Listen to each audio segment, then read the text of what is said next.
With his ball cap pulled down to hide his face, the billionaire CEO, Marcus Thompson, walked into one of his own stores, completely invisible. The cashiers didn't give him a second look. The security guard paid him no mind, and even the store manager, the very person in charge, had no idea who he was. He had a very specific reason for going undercover, but nothing could have prepared him for the sound he heard next. It was the sound of pure despair, a desperate sobbing that seemed to bleed from the employee restroom. Peeking through the gap beneath the door, he saw a silver name tag, Maria Santos, custodial staff, lying forgotten on the damp tile floor. The weeping wasn't just sadness.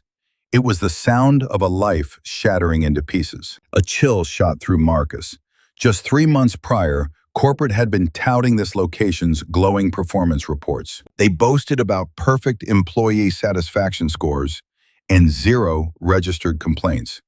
But the broken woman sobbing behind that door was living proof of a terrible lie. Standing frozen under the sterile glare of the fluorescent lights, a single, horrifying question seared itself into his mind. If something this awful was happening right here in his own company, right under his own watch, what other horrors had he been blind to? The reality he was about to dig up would be far worse than he could possibly fathom, and it would challenge every belief he held about his own leadership, the nature of loyalty, and the devastating price of willful ignorance. What had begun as a simple spot check was rapidly becoming the most critical 48 hours of his entire professional life. Stick around, because what unfolds is going to completely change your perspective on what it means to lead in the workplace. Marcus tapped lightly on the bathroom door. "Excuse me," he said gently. "Is everything all right in there?" The crying instantly ceased. He could hear a faint shuffling, the sound of someone desperately trying to pull themselves together. I'm fine. Just a minute." Her voice, however, told a completely different story. She wasn't fine. She sounded like a woman dangling at the end of her rope. When Maria Santos finally opened the door, Marcus saw a small Latina woman, likely in her early 40s. Her janitor's uniform was crumpled. Her eyes were puffy and red from weeping, and as she stooped to pick up her name tag, her hands trembled too much to get a firm grip on it. "I am so sorry," she mumbled, keeping her eyes fixed on the floor. "I shouldn't. I have to get back out there." But Marcus was looking closer now. He saw that Maria's hands were chapped and raw, damaged by abrasive cleaning agents, and deep, dark circles shadowed her eyes, the telltale sign of someone juggling too many jobs and surviving on far too little sleep. But it was something else entirely that seized his attention. It was the way she physically recoiled when she heard footsteps approaching from the store's main aisle. "You don't seem fine," Marcus said quietly. "My name's Mike, by the way. It's my first day." Maria finally glanced up at him, her eyes searching his, trying to gauge if this new guy was someone she could trust. After a long moment, her entire body seemed to deflate with a wave of utter exhaustion. "It's just, everything is coming undone," she confessed quietly. "My little girl, Sophia, she needs an operation. Her heart, it's getting worse, and I just can't pay for—" She trailed off, unable to finish, just shaking her head. "I'm sorry, you don't want to hear all this." Marcus asked gently, "How long have you been working here?" 3 years. I've never once missed a single day. Never even been a minute late." Her gaze drifted helplessly toward a nearby bulletin board cluttered with work schedules. Marcus's eyes followed hers, and a knot of ice formed in his stomach. The schedule was a chaotic mess of scribbled-out shifts, arbitrarily cut hours, and messy, handwritten adjustments. Maria's name was scattered across it, with no rhyme or reason. One week she had 20 hours, the next it was 35, only to be slashed back to 15. It was impossible to build a budget, let alone a life, on that kind of instability. "He keeps slashing my hours," Maria whispered, her voice barely there. "Mr. Miller claims it's a new corporate policy, but it makes no sense. This store is always packed. We're constantly short-staffed." A cold fury began to simmer inside Marcus. He wrote the corporate scheduling policies, and this was a flagrant violation of them. Any full-time staff was supposed to have guaranteed, stable hours. What he was looking at wasn't a policy, it was systematic abuse. And when I brought up the health insurance I was promised after 90 days, Maria added, her voice cracking with emotion, he told me I didn't qualify, that my hours were too unpredictable. The scattered pieces were now snapping together, forming a picture so ugly it made Marcus's blood boil. But he forced himself to remain calm and maintain his cover. That just doesn't seem right, he said, choosing his words with care. Maria shot a nervous look over her shoulder before leaning in. It's not just me, it's happening to others. Tommy over in electronics, Sarah who works the cosmetics counter, we're all getting squeezed. But Mr. Miller just tells us if we complain, there's a long line of people who'd kill to have our jobs. A shiver traced its way down Marcus's spine. Brad Miller, he knew that name. It was on the management reports. A regional manager with stellar performance reviews and a spotless file. Or at least, a file that was spotless by the time it reached the head office. Look, Mike, Maria pressed on, her voice sinking to a desperate whisper. I have to keep this job.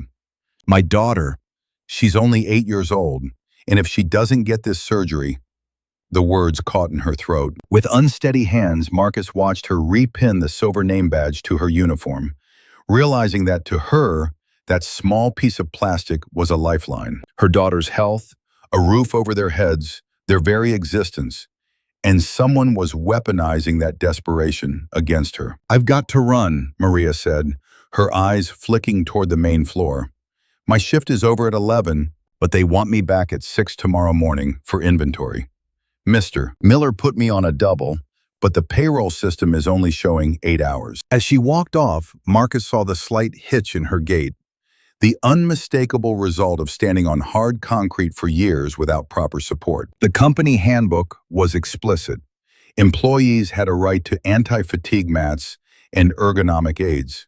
Another policy that was clearly just words on a page here. Marcus remained in the hallway, his gaze fixed on the chaotic jumble of the schedule board. Every scratched-out name was a family hanging on by a thread. Every stolen hour was a choice between buying groceries or putting gas in the car. He had founded Thompson Enterprises on a single core belief. Great companies look after their people. Yet somewhere in the chasm between the boardroom's ideals and the floor's reality, that belief was being systematically dismantled. The real question was, how deep did the rot go? How many other people were suffering while he remained insulated in his ivory tower, blind to their struggles? He didn't have to wait long to see the machine at work. The next morning, from a corner in the break room, he saw Maria clock in for her 6 a.m. shift. She moved with a careful limp, clearly favoring her left leg, but her expression was one of pure resolve. Whatever battles she was fighting at home, she was here, ready to do the work. At 6:47 a.m., Brad Miller made his appearance. Brad was the spitting image of what Marcus had pictured. Mid-30s, hair shellacked with too much gel, and the kind of cocky strut that comes from having just enough power to make others miserable. He wore his manager badge like a loaded weapon, and his eyes immediately scanned the floor until they landed on Maria mopping near electronics. Santos, Brad's voice cracked through the store's quiet hum like a bullwhip. Maria's shoulders went rigid, but she kept working. Santos, I'm talking to you. She finally looked over, her face a carefully constructed neutral mask. Yes, Mr. Miller. This floor is still filthy. What in the hell have you been doing for the past hour? Marcus watched the muscle in Maria's jaw clench. The floor was immaculate. He could literally see his own reflection in the tiles. But she simply gave a small nod. I'll go over it again. You'd better. And next time, try actually doing your job instead of wallowing in self-pity. Brad's tone was dripping with disdain. Speaking of which, I need you in my office, now. Marcus felt his hands ball into tight fists. He willed himself to stay put and continue to watch. If he got involved now, he'd blow his cover before he could figure out the true scale of the issue. Inside Brad's office, Maria stood while Brad stayed seated. a calculated power move that made Marcus's skin crawl. Through the glass wall, he could see her practically shrinking with every word Brad shot at her. Tommy Chen, the electronics clerk she'd mentioned, slipped into the break room and slumped into the chair next to Marcus. "Poor Maria," Tommy mumbled, shaking his head. "Third time this week he's had her on the carpet. What's he saying to her?" Marcus asked. Tommy glanced around nervously. "The same stuff he tells everyone, that we're lucky to have a paycheck, that people in our position," he trailed off, choosing his next words with care, "that we ought to be grateful for whatever scraps he throws us. You know, people like us, immigrants, single moms, folks who can't afford to just walk away." Tommy's voice was laced with acid. "Brad knows exactly who he can lean on." Through the glass, Marcus saw Brad lean back, his posture radiating a casual sort of cruelty. Maria stood stiffly, her hands clasped behind her like a soldier bracing for impact. Then Brad did something that made Marcus see red. He picked up Maria's timesheet and, right in front of her, started slashing at it with a red pen. Marcus couldn't make out the words, but he saw Maria's face just crumble as Brad carved lines through the hours she'd already worked. "He's docking her hours again," Tommy whispered. "He'll probably claim she took an unapproved break or something. Last week, he cut 3 of Sarah's hours for taking too many bathroom breaks. She's pregnant." Marcus slipped his hand into his pocket, his thumb already activating the voice recorder app on his phone. Whatever was happening in there, he had to have proof. Brad's voice cut through the thin wall, perfectly clear. "I told you before, Santos, if you can't handle the pressure of the job without breaking down, maybe this isn't the place for you. There's a long line of people who would be damn grateful to have your spot. Please, Mr. Miller." Maria's voice was barely a whisper. "I just need the hours to be steady.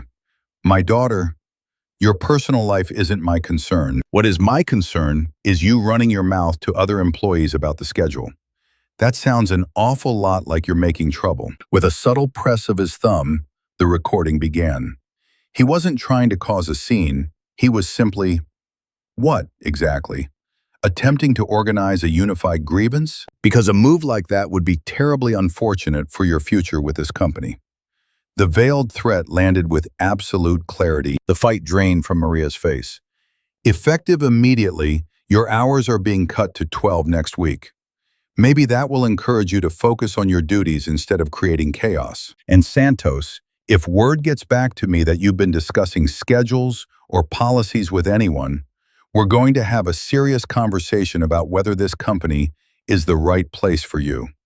Marcus watched as Maria gave a silent, defeated nod, her dignity being systematically dismantled. When she finally walked out of the office, her expression was a pale, carefully constructed mask of composure. She strode past the break room, refusing to look inside, carrying herself with a pride that defied her circumstances.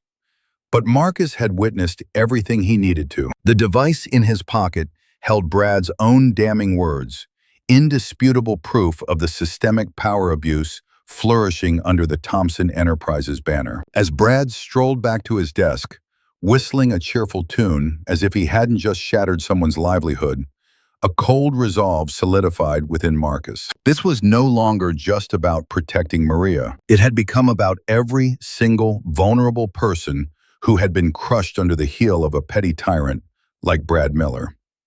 The period of quiet observation had ended.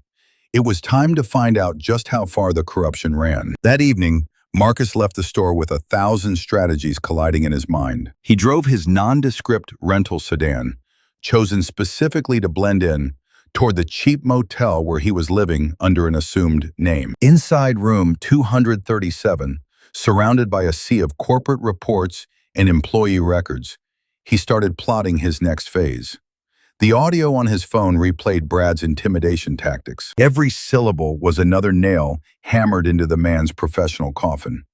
Yet Marcus suspected it was only the beginning. If Brad was this brazen about threatening staff in the open, what was he capable of when he believed no one was looking? On his laptop, Marcus accessed the store's personnel database. The numbers that stared back at him were sickening. Within the last 8 months alone, the facility had experienced a 60% turnover rate for its hourly workers. For nearly every case, the official record cited voluntary resignation as the cause for departure. Marcus knew better than to believe that. In an economy this tight, people didn't just walk away from a steady paycheck. They were forced out. He compared the dates of departure against Brad's official evaluations. The irony was bitter.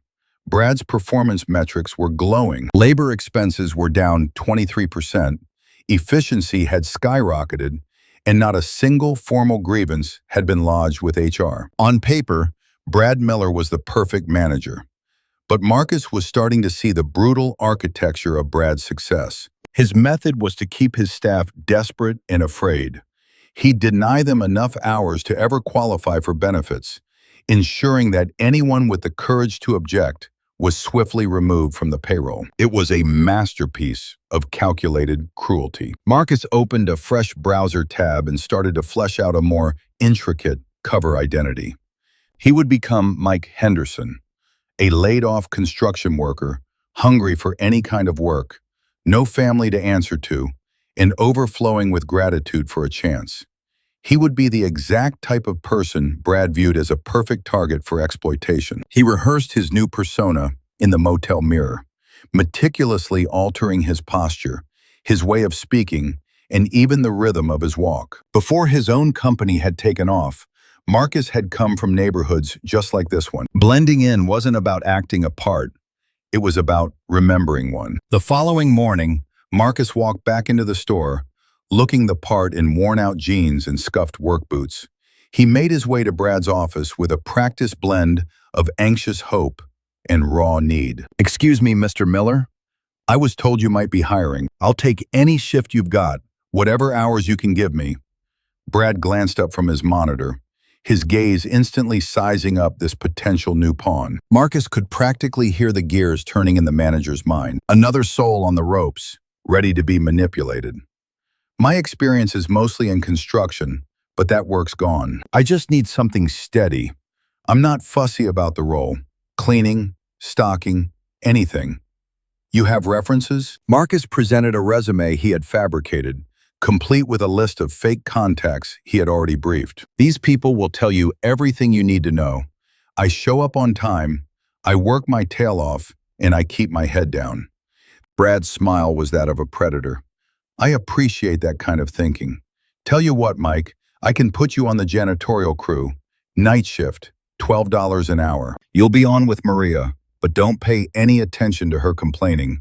The woman thrives on drama." The casual venom in Brad's tone made Marcus's fist clench, but he forced a look of immense gratitude onto his face. "That sounds absolutely perfect, sir. When would you like me to start?" "Tonight, 10 p.m. to 6 a.m. And Mike," Brad added, leaning in conspiratorially, "I take care of people who show loyalty and a strong work ethic. The ones who get how things are run around here, they do very well for themselves. The ones who make waves don't." Marcus nodded as if he understood every word, which he did, just not in the way Brad assumed. That evening, in the quiet confines of the store's bathroom, Marcus shed his executive skin and stepped into the life of Mike Henderson. He clipped the flimsy plastic name tag to his shirt. The rectangle felt cheap and foreign after a lifetime of silk ties and boardroom tables. When Maria showed up for her shift, her eyes widened with a hint of surprise when she saw him. "You actually came back," she said softly. "Told you I was serious about the job," Marcus replied with a practiced grin. "Looks like we're partners for the night." Maria gave him a long, searching look, a flicker of curiosity in her eyes, as if she sensed he didn't quite fit. "All right then," she finally said. "Stick with me tonight. I'll get you up to speed. And Mike, everything I mentioned about watching your step around Mr. Miller, take that and multiply it by 10 for the night shift. This is when he's at his absolute worst." As the store's main lights buzzed off and the last stragglers exited, Marcus felt the true gravity of his mission settle upon him. Sometime in the next 8 hours, the full, ugly truth of Brad Miller's operation would reveal itself.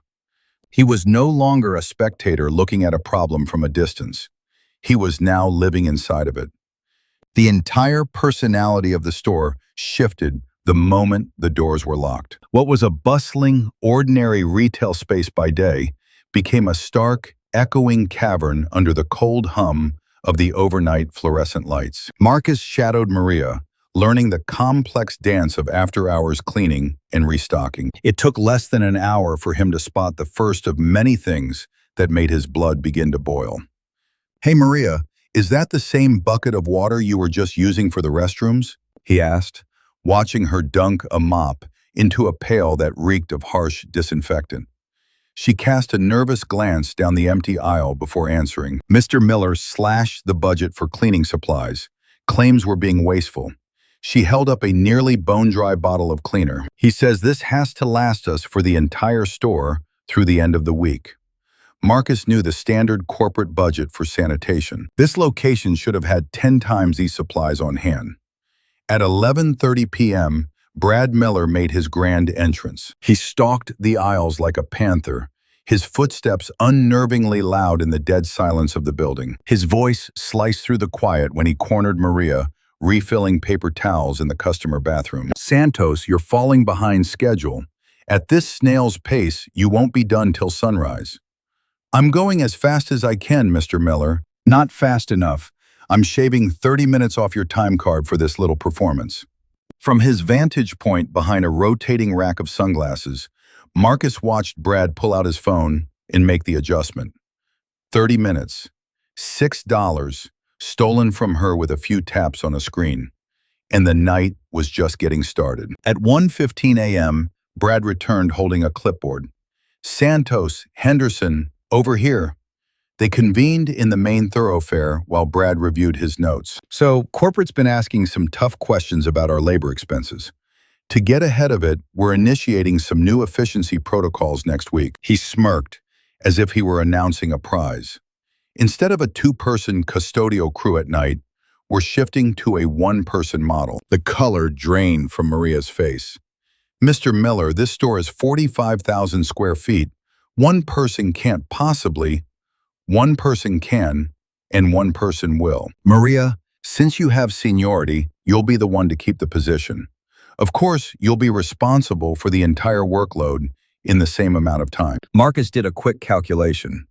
The work the two of them were doing was already pushing the very edge of what was physically manageable. For one person to accomplish it all was not just difficult, it was fundamentally impossible. "If you don't think you can manage it," Brad added smoothly, "I am certain I can find someone who will be grateful for the chance." After Brad walked away, Maria sagged against the checkout lane.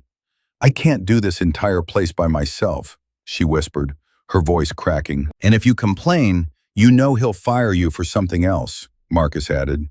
She nodded, tears starting to form in the corners of her eyes. "My little girl's surgery is next month.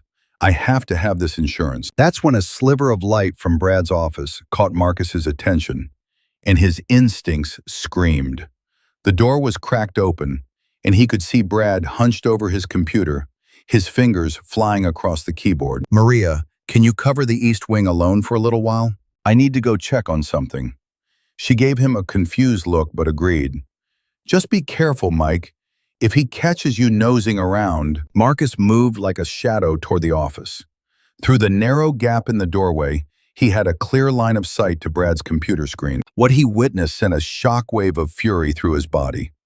Brad was deep in the employee scheduling portal, systematically shaving hours off the time cards of several employees. But he wasn't just deleting the time.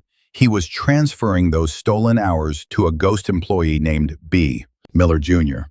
The son of a gun was stealing time from his workers and funneling the wages into a fake account, almost certainly for a relative or to inflate his own pay. Every single hour he pilfered from Maria, from a stock boy named Tommy, from a cashier named Sarah, was flowing directly into his own pockets. Marcus slowly lifted his phone, aimed the camera through the crack in the door, and hit record. The proof was all right there, glowing on the screen.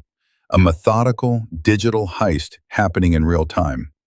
But then, as he zoomed in, he saw something else that made his blood run cold. Brad then launched another application, the Health Insurance Enrollment System. He located Maria's profile and reclassified her status from full-time eligible to part-time temporary, a blatant lie considering her 3 years of full-time work. With just a few clicks, Brad had effectively stripped Maria of the health insurance her daughter urgently needed for surgery. A white-hot rage surged through Marcus, and it took every ounce of his willpower not to smash through that door. But he forced himself to stay put, to capture every click, every theft, and every moment of the casual annihilation of a family's future. At 3 a.m., Brad walked out of his office with a look of smug satisfaction. "Henderson, I want you to move every pallet from the stockroom to the sales floor, and you're doing it alone." Marcus stared at the veritable mountain of boxes. That was a 4-person job, at least. "All of them? Is that going to be a problem? Because I can easily find someone who won't give me any lip." "No problem at all," Marcus said through a clenched jaw.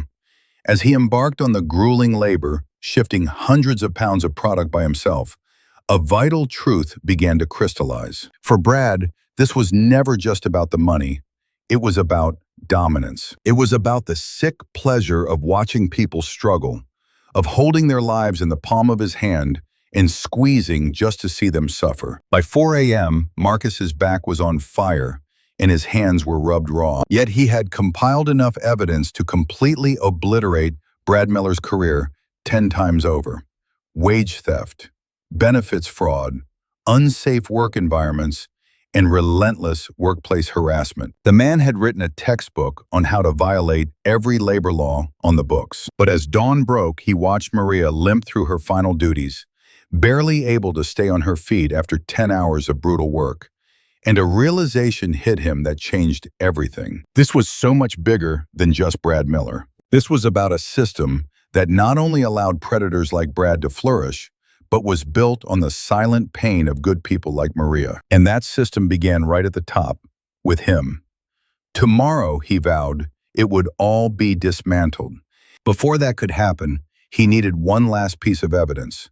The smoking gun that would make his case absolutely airtight. His opportunity finally came at 5:30 a.m. Right as the night shift was ending, Brad had sequestered himself in his office for what he termed his end-of-shift paperwork, leaving Marcus and Maria to handle the final cleaning duties. But over the last few hours, Marcus had noticed a distinct pattern.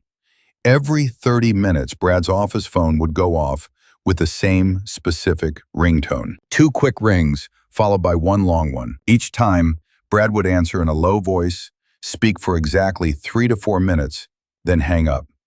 As Maria started gathering the cleaning supplies, Marcus made his move. "I'm going to take out the trash in the admin area," he told her.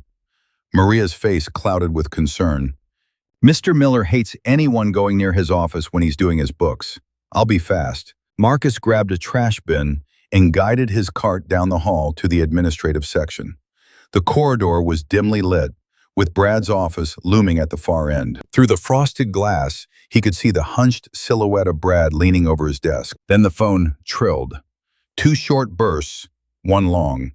Marcus slid into the shadows of the supply closet adjacent to Brad's office. He was close enough to hear everything, but completely hidden from sight.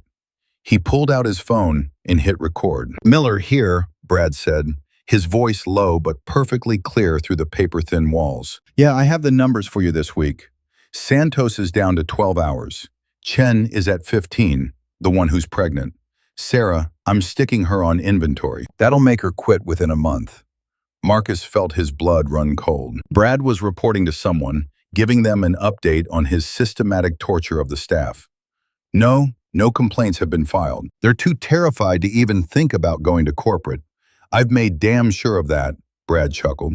The best part is, corporate just sees our labor costs plummet and thinks I'm some kind of management wizard. The voice on the other end was muffled, but Marcus could make out a question about a paper trail. Of course, I'm covering my tracks. I've doctored performance reviews for every single one of them. Attitude issues, unreliability, you know the playbook. If anyone ever comes asking, I have a file thick enough to prove they got exactly what they deserved. Marcus could hear the shuffling of papers as Brad pulled out his fabricated documents. And here is the masterpiece. I'm billing all of their stolen hours to my nephew's employee ID. The kid makes $800 a week, and he has never once stepped foot in this store. Corporate sends the paycheck to an account I control, and I just siphon off the difference. The conversation lasted another minute as Brad explained how he was running this exact racket across several stores, not only this one. Every incriminating word was being saved on Marcus's phone. It was a full confession to federal wage theft, conspiracy, and massive fraud. But what Brad said next made Marcus's hands tremble with pure fury. The Santos woman is the ideal mark. Single mother, desperate for the insurance, and too scared to say a word. I could slash her hours to nothing, and she'd still come crawling back, desperate for a shift. Her kid's got a heart condition that needs surgery, which means she'll swallow any garbage I throw her way. The sheer, offhand brutality in Brad's tone, treating Maria's suffering like it was his personal plaything, was the thing that finally sent Marcus over the edge. "Oh yeah, I've seen it 1,000 times," Brad kept going. "They're just thankful for the crumbs you give them. In their minds, they're fortunate just to be employed. It makes them incredibly easy to manipulate." Marcus could hear the groan of Brad's chair as he settled back. "And don't even sweat the risk of getting caught. Seriously, who would take their word for it? You've got a handful of immigrants and kids who never finished high school versus a regional manager with a perfect track record. Corporate would just show them the door." The conversation wrapped up with Brad setting a follow-up call for the next week. The moment the phone clicked dead, it hit Marcus. He had just captured a full confession. It wasn't just about Brad's illegal acts. It laid bare his entire twisted worldview of using people. His heart hammering against his ribs, Marcus slipped away from the office door. He had it all now. He had the phone recordings, the screen captures of Brad fudging the timesheets, the photos documenting the hazardous environment, and now this on top of it all. Brad's own voice, cold and clear, admitting to a calculated system of preying on his most defenseless staff. When he met back up with Maria to finish the last of the cleaning, he saw she was dragging, moving with even less energy than normal. She looked drained, her face ashen, and she kept putting a hand to her chest. "Maria, are you all right?" "Just worn out," she replied. But Marcus knew it was deeper than simple fatigue. The pressure, the grueling work, the unending anxiety, it was physically destroying her. "When did you last see a doctor?" Maria just gave a hollow laugh. "Doctors aren't free, you know. My benefits don't start until I've put in 90 consecutive full-time days.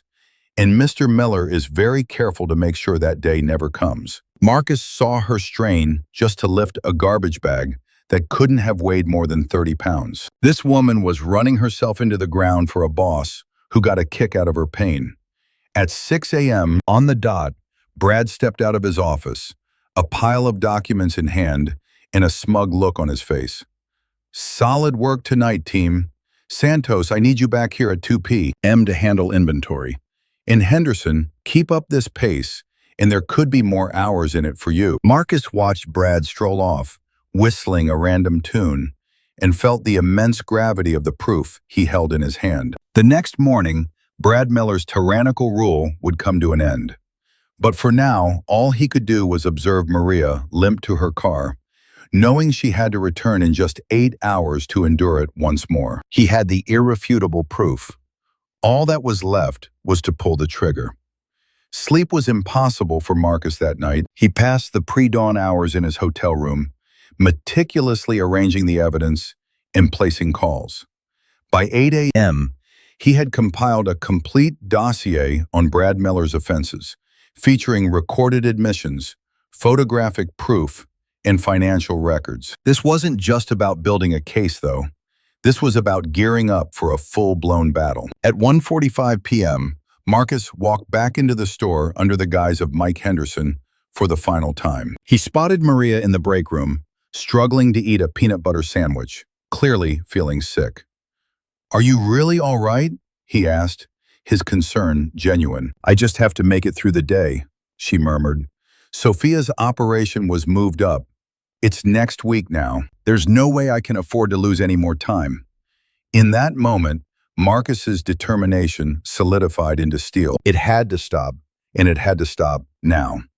Precisely at 2 p.m., Brad called the afternoon crew together for a required session on inventory. Roughly 15 staff members formed a half circle by the customer service desk, among them Maria, Tommy, and Sarah, who was now clearly expecting, along with a few others Marcus knew were also caught in Brad's web of methodical exploitation. "Okay, everyone, your attention," Brad commanded, his voice dripping with the self-satisfaction of a man who loved being in control. "Head office is on our case about inventory numbers, so we're rolling out some new protocols." He then produced a clipboard, heavy with a stack of forms. "Starting immediately, any inventory shortfalls will be deducted straight from the paycheck of the employee responsible.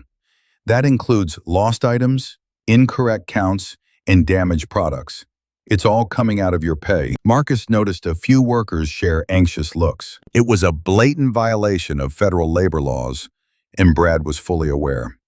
"I realize some of you might feel this isn't right," Brad went on, his gaze locking onto Maria. "But perhaps if certain individuals focus more on their jobs, instead of being distracted by issues at home, these steps wouldn't be necessary." That public, pointed jab at Maria was the last bit of provocation Marcus would take. From the back of the crowd, Marcus moved forward. "Actually, Brad, I agree that something here is deeply unfair, but it's not what you're implying." Brad's expression hardened. "Henderson, you have a problem?" "As a matter of fact, I do." Marcus slid his hand into his pocket and brought out his phone. "I have a great deal to share, actually." And then he pressed play. Brad's voice filled the air, sickeningly clear as he bragged about slashing employee hours and pocketing the cash. And the reaction was instantaneous. Every head in the circle snapped toward Brad, whose smug expression collapsed into a mask of chalky disbelief in a heartbeat. "What in the hell is that?" Brad stammered, his voice cracking.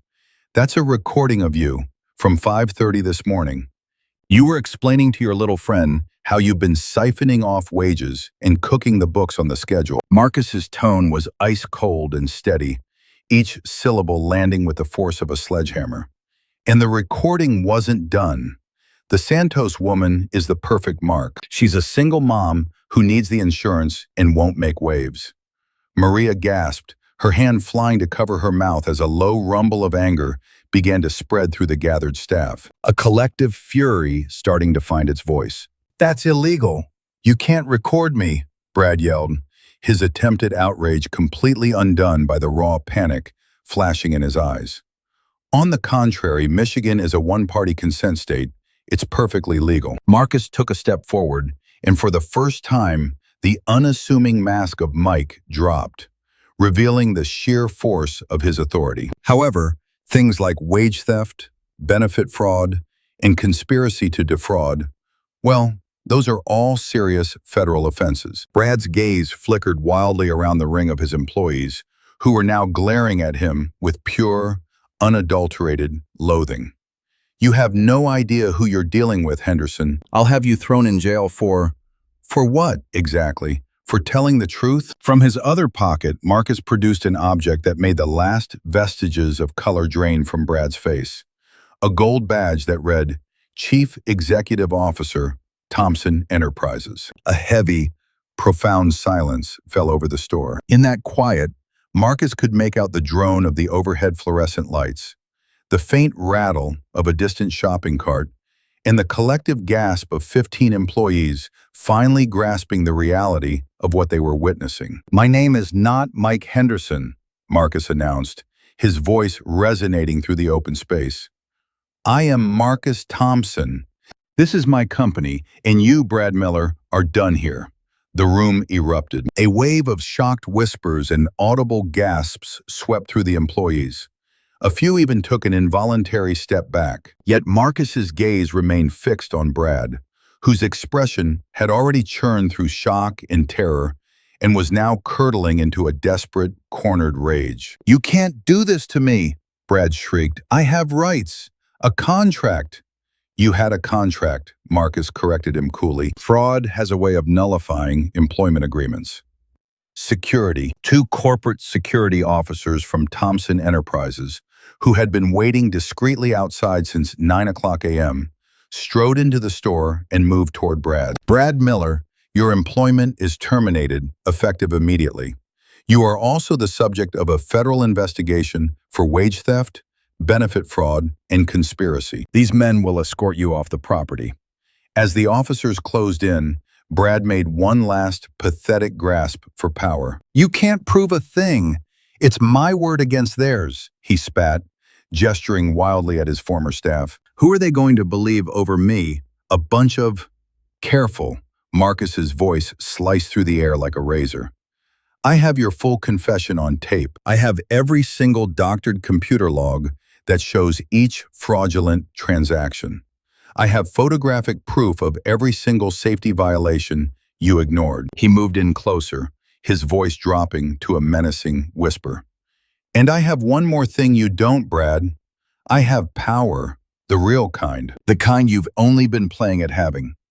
Brad's entire body seemed to deflate as the security team took his arms. "This isn't over," he grumbled. "Oh, yes, it is." Marcus then turned to the stunned circle of employees. "And for every single one of you, this is a new beginning." As Brad was walked out of the store, past the curious stares of customers, past the checkout aisles he ruled with fear, and past the very office where he'd plotted months of his systematic theft, Marcus felt a sense of rightness that was more satisfying than any corporate acquisition he had ever finalized. But he knew the truly important work was only just getting started. The quiet that descended after Brad was gone was almost absolute. 15 people stood frozen in a circle, their eyes fixed on the man who was, impossibly, their actual CEO. All of them struggling to make sense of the last few minutes. Marcus could see a war of emotions on their faces. Utter confusion, profound relief, and deep, bone-aching exhaustion. It was Maria who broke the silence, her voice trembling. Are you really the owner?" "I am, and I need to offer every one of you my deepest apology," Marcus said, making sure to meet each person's gaze. "I founded this entire company on one simple idea, that we look after our own people.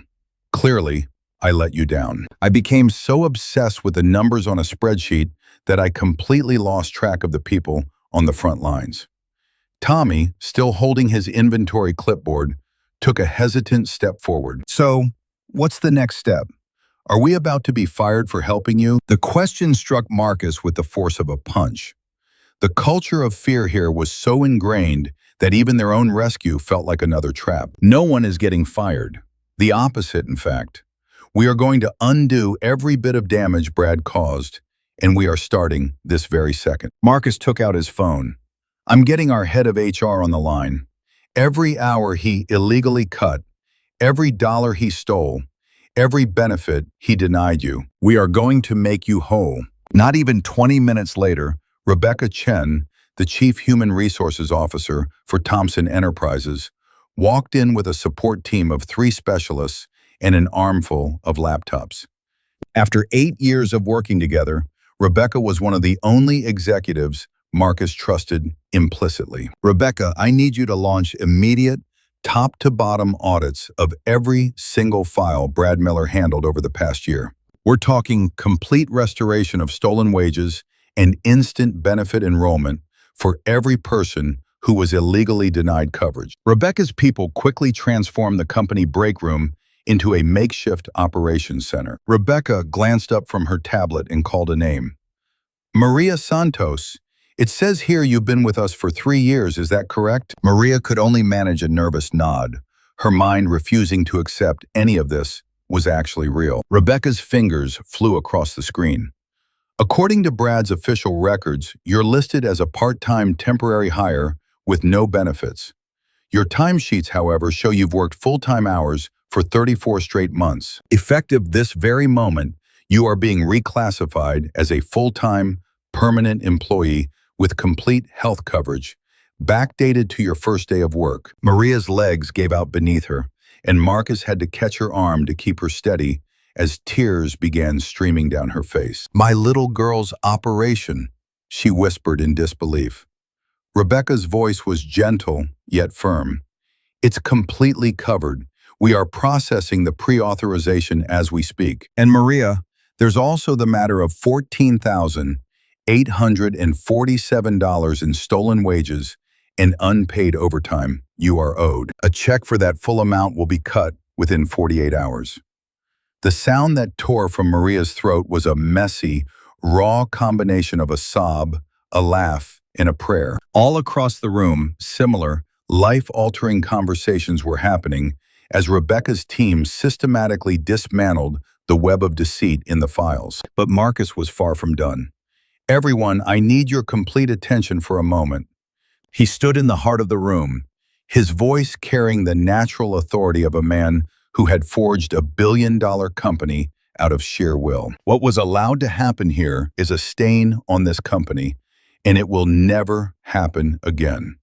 We are changing everything about how we operate. He nodded towards Sarah, the pregnant cashier who had been desperately trying to hide her pregnancy.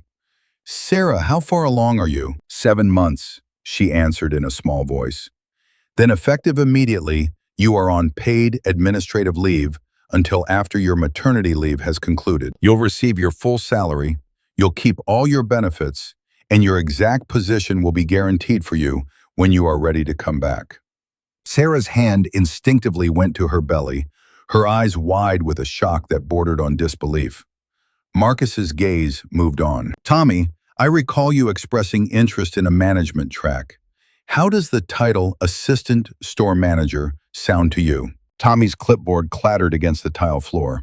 "Sir, I don't have a college education or—" "You have something much better. You know what it takes to do every single job in this building, and you actually give a damn about the people you work with. That is precisely what I demand from my management team." But the most profound change was yet to be announced. "Maria," Marcus said, turning to the woman who had unknowingly sparked this entire corporate revolution, "I would like to make you an offer." She looked up, her eyes still red-rimmed from crying, her mind still grappling with the fact her daughter was going to get the surgery she so desperately needed. "I am offering you the position of store manager." An absolute hush fell over the room. Even the sound of Rebecca's team typing ceased. "Sir," Maria stammered, I clean the floors. You don't know how to—" "Maria, you know how to work harder than any human being should ever be asked to. You know how to show compassion for others, even when you're being shown none. You are intimately familiar with every single inch of this store and every hardship these people face day in and day out." Marcus's voice swelled with conviction. "Maria, for 3 years you have been successfully managing your own impossible circumstances. Running this store is going to seem simple compared to that. But I don't have any experience." "Then I will get you the experience. A full management development program, business school courses, whatever it takes for you to succeed. Your starting salary will be $65,000 a year, plus full benefits and performance bonuses linked to employee morale, not just to profit." Maria stared at him as if he were speaking in a tongue she'd never heard. "And 65,000 is only the start.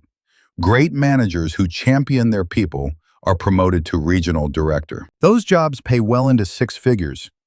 As he spoke, Marcus could literally see the hope returning to the room, watching the transformation take hold. 15 people who had walked through the door that morning, expecting another day of quiet degradation, were now seeing their lives rewritten in real time. And yet, the single most critical change had not yet been revealed. "One final thing," Marcus declared.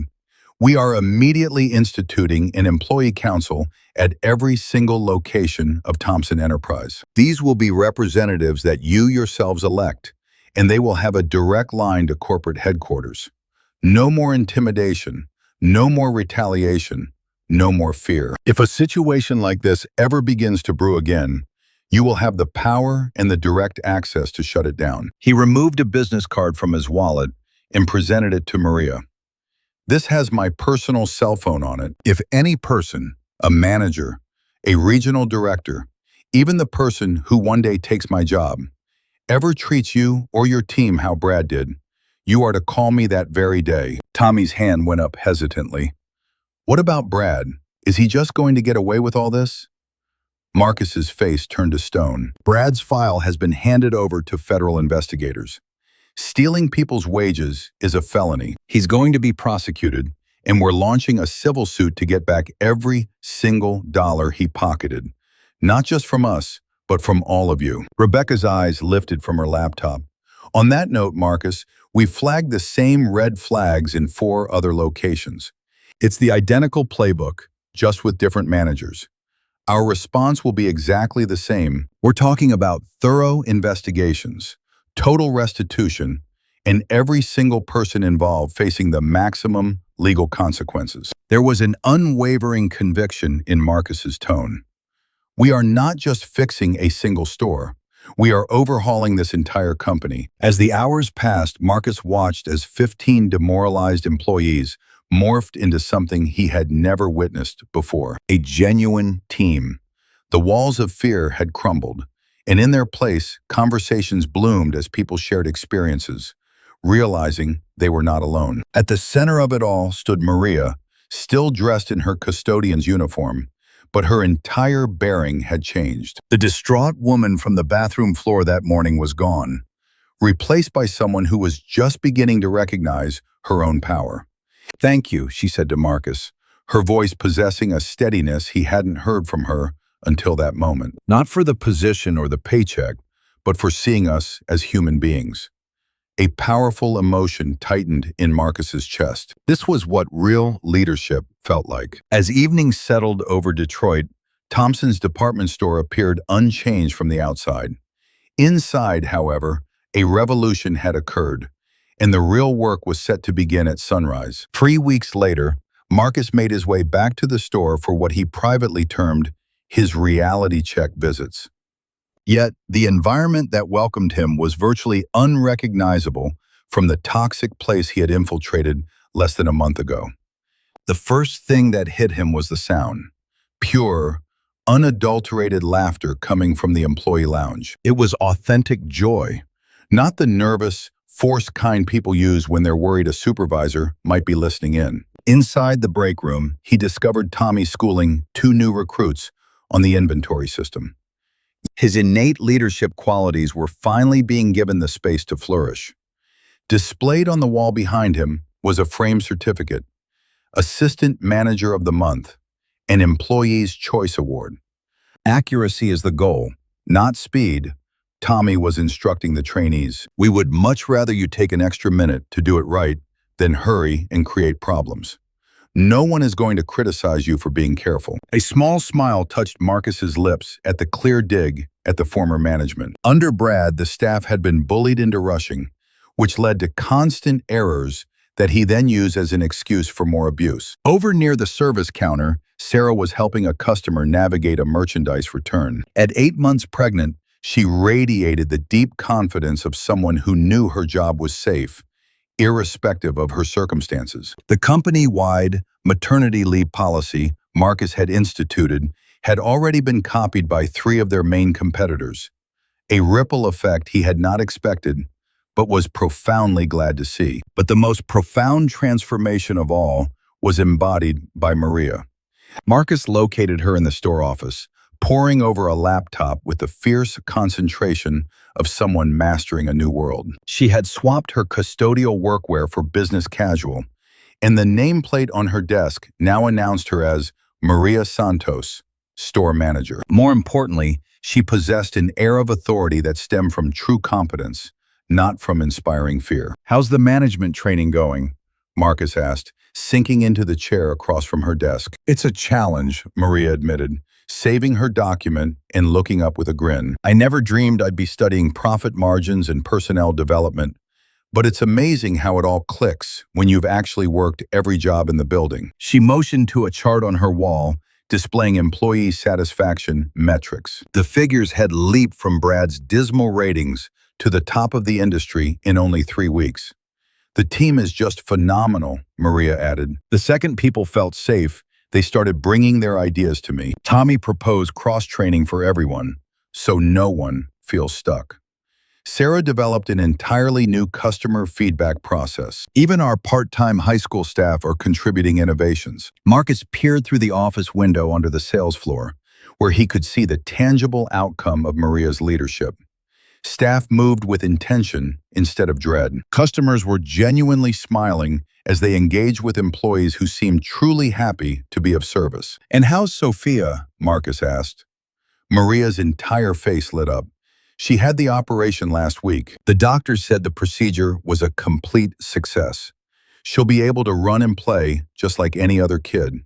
Her voice cracked, just slightly. "She wants to meet you.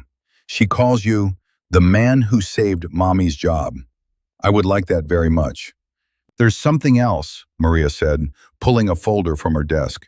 "You asked me to keep a log of any other situations similar to what was happening with Brad." Marcus leaned forward, his focus sharpening like a razor. "I've had some casual, off-the-books conversations with managers from other retail companies, mostly just networking at industry events. Marcus, what Brad was doing is hardly an isolated incident.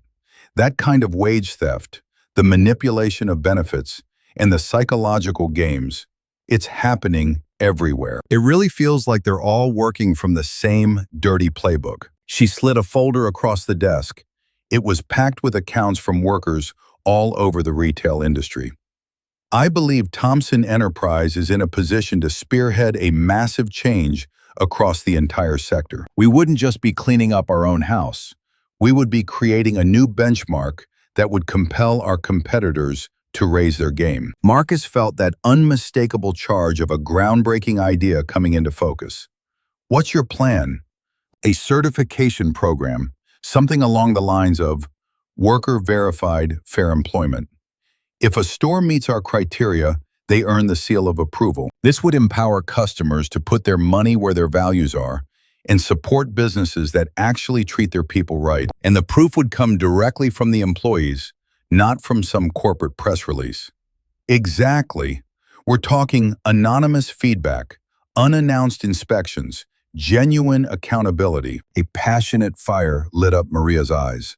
"We have the credibility to pull this off now." The whole industry saw that Thompson Enterprise wasn't afraid to air its dirty laundry and clean it up in public. Other companies would be forced to join in or risk looking completely out of touch. Leaning back, Marcus was floored by her strategic brilliance. He realized that just 6 months ago, this was a woman too intimidated to ask for a stable schedule. Now she was architecting a plan to reform an entire industry. "Draw it up," he instructed. "A full business plan, the rollout strategy, all the budget needs. I need it on my desk within 2 weeks." Maria simply nodded, her pen already flying across a notepad. Before heading out, Marcus decided to take one last stroll around the store floor. He passed the electronics department and saw the bulletin board that had once been a source of terror, covered in Brad's chaotic schedules. In its place was a clean, reliable schedule posted weeks in advance, right next to photos from the store's very first employee appreciation picnic. Over at the customer service counter, a familiar object caught his attention. It was the same silver name badge he'd seen on the bathroom floor a month ago. Now, however, it read Maria Santos, store manager, and was pinned to a blazer, not a custodial smock. Just as he was reaching the exit, Tommy's voice called out from the electronics section, "Mr. Thompson, before you leave, we've got something for you." Tommy came around the counter, holding a framed picture. It was a photo of the whole store crew, all smiles in their newly renovated break room, now filled with comfortable chairs, a proper kitchenette, and large windows letting in sunlight. Right in the middle of the group stood Maria, holding a small plaque that read, "Thompson's Department Store, Employee's Choice for Best Place to Work, 2024. "It's nothing official," Tommy explained, a wide grin on his face. "We put it together ourselves. We just figured that the people who actually work in a place should be the ones to decide if it's good." As Marcus accepted the photo, a surprising lump formed in his throat.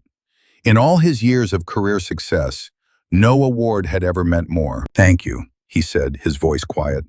"Every single one of you." Walking to his car, Marcus reflected on how the last month had fundamentally altered not just this one store, but his entire philosophy of leadership. He had started this whole thing believing he was the hero, swooping in to rescue his employees from a terrible manager. In reality, they had rescued him from becoming the kind of executive who forgets why a business should exist: to serve people, not just profits. Tomorrow, the employee council system would begin its rollout across the whole company. And the following month, Maria's industry certification initiative would get the full backing of the corporation. But tonight, he could go home with the simple knowledge that 15 people were sleeping more soundly because, when they needed it most, someone had finally taken the time to listen. 6 months after that transformative night shift, Marcus was on stage before a packed house at the National Retail Federation's annual conference. The title of his keynote: Leadership from the Ground Up. What happens when CEOs stop hiding in boardrooms?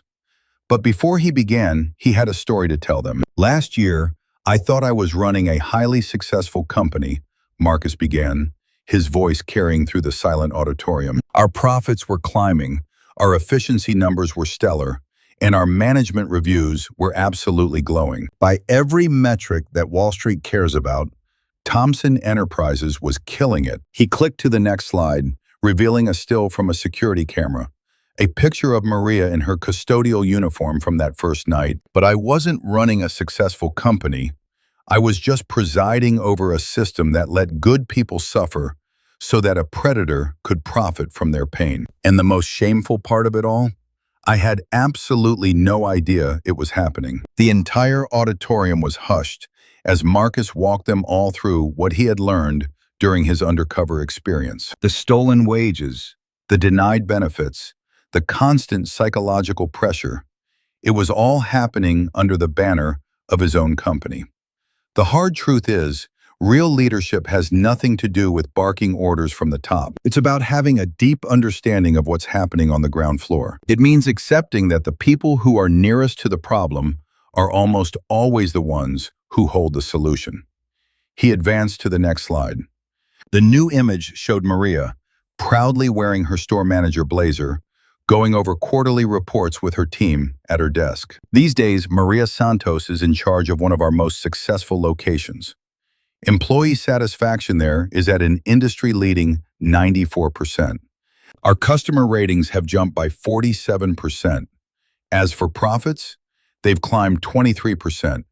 It turns out, when you start treating your people with respect, everything else just falls into place. Marcus motioned toward the audience, where Maria was seated in the front row, attending her very first national conference as a representative of Thomson Enterprise. But this story goes far beyond just Thomson Enterprises. It's a story for every company, for every leader, for anyone who holds the power to make another person's life better or worse. The presentation moved on, showcasing tangible achievements. The worker-verified Fair Employment Certification, which 12 major retailers had already embraced. The sweeping investigations into wage theft across the industry that had recovered $2.3 million for workers. The new federal legislation to strengthen labor protections, which was directly inspired by their company's public confession. We have proven that doing the right thing by your employees isn't just a moral victory, it's a financial one. Businesses that have earned the worker-verified certification are reporting profit boosts averaging 18% and a 31% increase in customer loyalty. As Marcus brought his presentation to a close, he circled back to the personal incident that had kicked everything off. 6 months ago, I heard someone sobbing in a bathroom and decided to find out why. That single act of human curiosity was the catalyst for all of this. It changed things not only for Maria and for Thomson Enterprise, but for thousands of employees all across our industry. He paused, making direct eye contact with the cameras broadcasting his keynote live. So, I want to issue a challenge to every single leader watching right now. When was the last time you genuinely heard what your people were trying to tell you? Not in some staged meeting or through a filtered survey, but actually listened. When was the last time you tried to see your company from the perspective of someone who's terrified of losing their job? Marcus moved closer to the stage's edge. True leadership is about elevating others, especially when no one is looking over your shoulder. It's about wielding your authority to shield people, not to cash in on their desperation. And it's about finding the courage to own up to your broken systems, and then having the grit to to overhaul them. The final image flashed on the screen. It was a photograph of the Thompson Enterprise Employee Council, with delegates from all 47 stores sitting together around a conference table as equals. The person crying in that bathroom stall could be working for you at this very moment. The real question is, are you willing to hear them? And even more importantly, are you willing to do something about it? As a wave of applause filled the auditorium, Marcus recognized the same feeling of deep satisfaction he felt the night Brad Miller was escorted out of the store. But beneath that satisfaction lay something more profound, a sense of purpose. After his talk, while Marcus was signing copies of the Harvard Business School case study on the Thompson turnaround, a young executive came up to him. "Mr. Thompson, I suspect we might have some of the same problems at my company that you uncovered. How do I even begin?" Marcus gave him Maria's business card. "You start by listening, really listening. And when you hear something that makes you uncomfortable, don't try to explain it away. You fix it." Later that night, Marcus called the store to check in on Maria, a weekly ritual he had come to cherish. "How is Sophia doing?" he asked. "She's perfect. Her heart specialist says she's stronger than most kids her age. She keeps asking when she can come back to visit the store. She's dying to see Mama's office. Tell her to come by anytime. I would be honored to meet the little girl who helped turn our company around." "Marcus." Maria's tone shifted, becoming more serious. "I received a call earlier today from a janitor over at Henderson Retail. She saw the story on the news and was wondering if our employee council idea could be implemented at other places." "And what was your answer?" "I advised her to document everything, to find allies in her coworkers, and I let her know we would help her build a case if it came to that." "Was that the right thing to do?" A smile spread across Marcus's face. "That was the perfect thing to do. You're starting to think like a true leader." After the call ended, Marcus stood by his office window, gazing out at the Detroit skyline. He knew that somewhere out there, in countless retail shops, restaurants, and warehouses, there were other Marias, decent people stuck in awful situations, just waiting for someone with the power to finally notice their pain. But now, there were also other Marcus Thompsons out there, leaders who had taken his story to heart and were now determined to take a harder look at their own companies and at their own duties. A revolution was taking root, one office at a time. And it all began when one person had the courage to knock on a bathroom stall and ask a single, simple question. "Are you okay?" The reality of the situation was a nightmare, far beyond what anyone could have guessed. Yet the answer was shockingly straightforward. When you treat people with basic dignity, the rest just falls into place. So, if you've ever seen something wrong at your job, or if you're someone who can actually do something about it, share this story. The person hiding their tears in a stall could be closer than you realize, and they are relying on someone exactly like you to care enough to do something about it.